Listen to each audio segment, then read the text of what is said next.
Hi hello அவருங்க எல்லோரும் எப்படி இருக்கீங்க? நம்ம அர்த்தநாரீஸ்வரா கார்டன் யூடியூப் சேனலில் 100 வகையான பழச்செடி சேலஞ்ச் வீடியோ போயிட்டுருக்குங்க. இப்போவும் நம்ம பழச்செடி தான் பார்க்க போகிறோம். அது என்ன பழச்செடின்னு பார்க்கலாம். இன்றைக்கி நம்ம பார்க்க போகிறது வைரத்துக்கு இணையான பழச்செடியை பற்றி பார்க்க போகிறோம். அது என்ன வைரத்துக்கு இணையான பழச்செடி அப்படின்னு பார்த்தீங்கன்னா கொய்யா பழச்செடி தாங்க. கொய்யா பழத்துலேயே டைமண்டுக்கு இணையான 3 பழச்செடியை பற்றி தாங்க பார்க்க போகிறோம். அதாவது 3 டைமண்டை பற்றி பார்க்க போகிறோம். இது பார்த்திங்கன்னா ரெட் டைமண்ட் கொய்யா.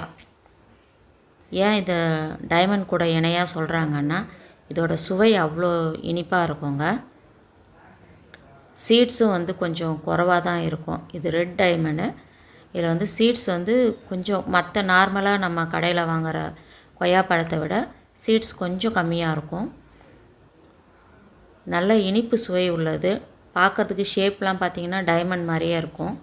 நல்லா உருண்டையாக வரும். இது ரெட் டைமண்ட் கொய்யா. சிவப்பு வைரம். இது பார்த்திங்கன்னா நார்மலாக நம்ம கொய்யா செடி வெயிலில் நல்லா காய விடுவோம் இல்லைங்களா? காய விட்டு தண்ணி ஊற்றினோம்னா நல்லா வளர்ச்சி கொடுக்கும். இது பார்த்திங்கன்னா இந்த வகையானதுக்கு கொஞ்சம் ரொம்ப மண் காய விடக்கூடாது. அப்புறம் கொய்யா செடியில் ஒரு டிப்ஸு பார்த்திங்கன்னா இந்த இலையை நம்ம கிள்ளி விட்டோம்னா நிறைய புது தளிர் எடுக்கும். புது தளிர்ன்றதை விட புது பிரான்ச்சஸ் எடுக்கும்.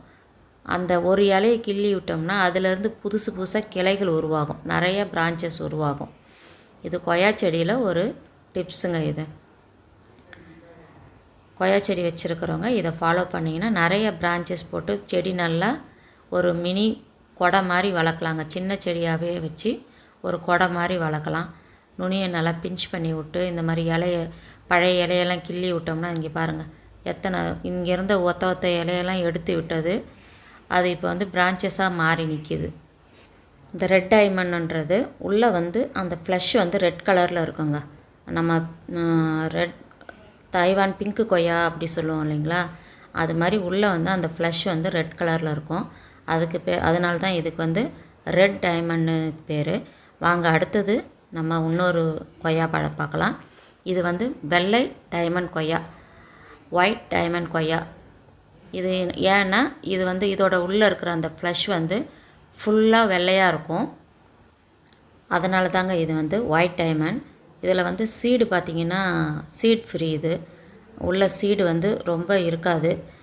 அதிகபட்சம் பார்த்திங்கன்னா 1 இல்லை 2 இல்லைனா ஒரு சீடு கூட இருக்காதுங்க. சீட் ஃப்ரீ தான் இது. இதோட இலை இந்த மாதிரி தான் இருக்கும்.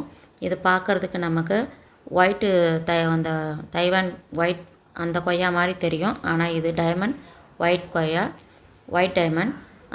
இது பார்த்திங்கன்னா இது கொஞ்சம் அந்த ரெட் டைமண்ட் கொய்யா இருக்குது பாருங்கள், அதை விட இது கொஞ்சம் காசு கூட. அதுக்கடுத்து நம்ம இப்போ 3ஆவதாக பார்க்குறது பிளாக் டைமண்ட். இது பார்த்திங்கன்னா இது முன்னாடி பார்த்த 2ஐ விட இது ரொம்ப காசு கூடங்க, காஸ்ட்லி. இது பார்த்திங்கன்னா பர்பிள் கொய்யா இருக்குல்ல, அந்த பீட்ரூட் கொய்யா. இதில் ஒரு டிப்ஸு பாருங்கள். நம்ம ஒட்டு செடி வாங்கும் போது இந்த சீட்லிங் செடி வளர்ந்து வரும். அப்போ அந்த ஒட்டு அதில் கட்டியிருப்பாங்க சீட்லிங்கில். அதை நம்ம பார்த்து எடுத்து விட்டுடணும். இல்லைனா அதுவும் வளர்ந்து வந்துடும். அப்புறம் எது வளருதுன்னு தெரியாமல் நம்ம செடியை விட்டுருவோம். இந்த பீட்ரூட் கொய்யாவோட இலை மாதிரியே இருக்கும். அதுக்கு என்ன வித்தியாசம்னா இதோட இலை ரவுண்டாக வருங்க. பிளாக் டைமண்டோட லீஃபு. பீட்ரூட் கொய்யாவோட இலை நல்லா நீட்டாக வரும். அதுதான் இதோட வித்தியாசம். இதோட பழமும் பார்த்திங்கன்னா பீட்ரூட் கொய்யாவில் சின்னதாக இருக்கும். நல்லா கருப்பு கலரில் பீட்ரூட் கலரில் வரும். இதோட பழம் பார்த்திங்கன்னா நல்லா பெருசாக வரும். கொஞ்சம் லைட் பீட்ரூட் கலரில் தான் இருக்கும். நல்லா ஒரு ஃப்ளஷெல்லாம் நல்லா நல்லா கருப்பாக இருக்கும். ஓகே ஃப்ரெண்ட்ஸ், இதோட இந்த வீடியோ முடிச்சுக்கலாம். தேங்க்யூ ஃபார் வாட்சிங்.